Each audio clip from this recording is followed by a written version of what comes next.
So halos 2 linggo na nga lamang po ang inaantay natin at magaganap na ang bigating laban ng ating pambato na si former WBC Featherweight World Champion Mark Magnifico Magsayo kontra sa undefeated contender Andres Cortez.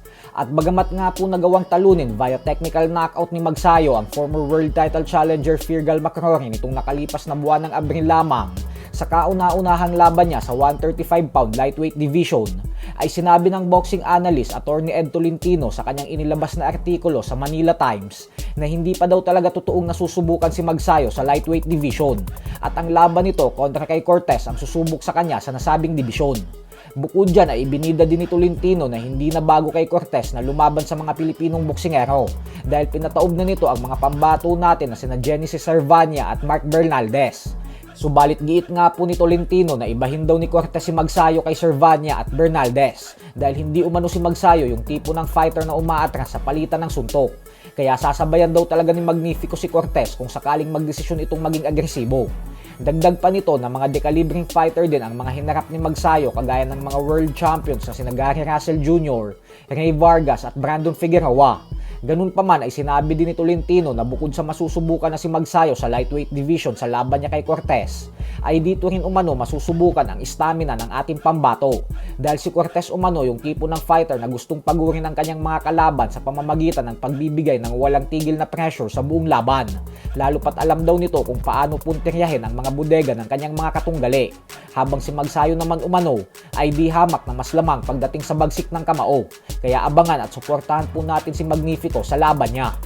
Sa kabilang banda naman mga idol ay tila tinawag naman nga pong bobo o tanga ni David Morrell Jr. ang former unified welterweight champion na si Kit One-Time Turman. Ayon kay Morrell ay may pagka-estupido daw si Turman ang dahil sa ginawa nitong desisyon na labanan ng higanting kampyon na si Sebastian Fundora. Paliwanag nito na kung hindi ba naman daw tanga si Turman at bigla nitong nilabanan si Fundora sa kabila ng nanggagaling ito sa injury at pagkakabakante ng mahigit 1 taon. Dapat daw ang ginawa ni Turman ay lumaban muna ng 2 tune-up fights bago sumaba kay Fundora. Subalit mukhang nagmadali daw ito para masigurado ang milyones na kikitain niya sa laban.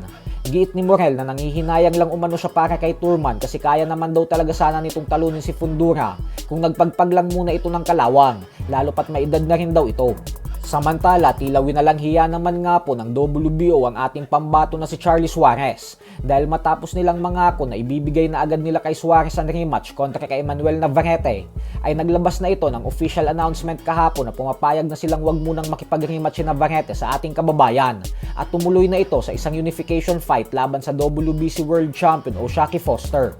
Ayon sa WBO, ay napagbutuhan daw ng kanilang komite ang desisyon at majority daw ay pumayag na ipagpaliban na muna ang rematch para makausad si Navarrete laban kay Foster.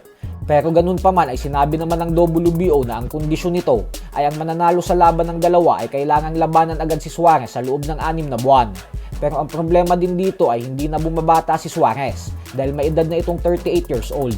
So hanggang dito na lang po muna tayo mga idol.